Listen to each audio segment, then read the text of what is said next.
అంటే తెలియకుండానే, మాకు తెలియకుండానే అది ప్రేమలోకి జారిపోతూ ఉంది అట్లాగా. ఇంకా అక్కడి నుంచి ఇక ఎంతవరకు వచ్చిందంటే, ఆయన అప్పుడు సినిమా షూటింగ్ ఒకటి చేస్తున్నారు నేను వచ్చినప్పుడు.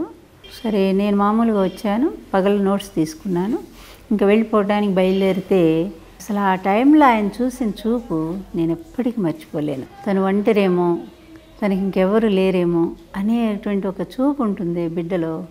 అదే చూపు ఆయన కళల్లో నేను చూశాను. అంతమంది చుట్టూరు ఉన్నారు, తన వాళ్ళంతా ఉన్నారు అక్కడ. తన సినిమా రంగం ఉంది, తన కుటుంబ కొడుకులు ఉన్నారు. అయినా సరే నా కోసం ఆయన చూసిన ఆర్తి, ఆ కళ్ళల్లో ఆర్తి, అసలు నేను ఇంటికి వెళ్ళాక అంతా ఆలోచిస్తూనే ఉన్నాను అనమాట. ఆలోచిసి ఎందుకు అట్లా ఉన్నారు స్వామి. మళ్ళీ బయటకు వచ్చేసారు. బయటకు వచ్చేసి లక్ష్మి వచ్చే వారం వస్తున్నావుగా అన్నారు. వస్తాను స్వామి అన్నా నేను. వచ్చేయి, మళ్ళీ నాకు వెంటనే చేరగానే ఫోన్ చెయ్యి అని అన్నారు. చేస్తాను స్వామి అన్నా నేను.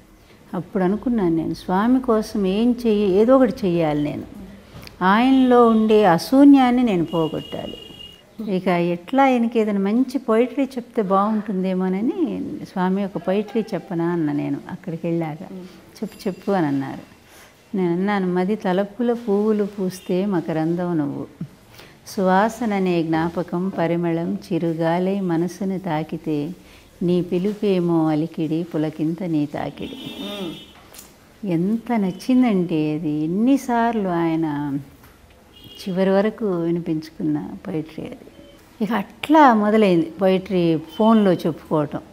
దాంతో ఫోన్ అది గంటలు అసలు ఎలా గడిచిపోయి మాది. ఆయన ఒక పొయిటరీ చెప్పేవారు. ఆ విధంగా ఒక ఉత్సాహకరమైన లైఫ్ క్రియేట్ చేశాను నేను బిగినింగ్ కూడా. చాలా విమర్శలను ఎదుర్కొన్నారు మీరు. అది న్యాచురల్ సమయం తర్వాత ఇది సహజం. ఎందుకంటే సమాజం తీరుతెన్నులు అలా ఉంటుంది. సమాజం మనల్ని కంప్లీట్గా అర్థం చేసుకోవాలని ఎక్కడా లేదు.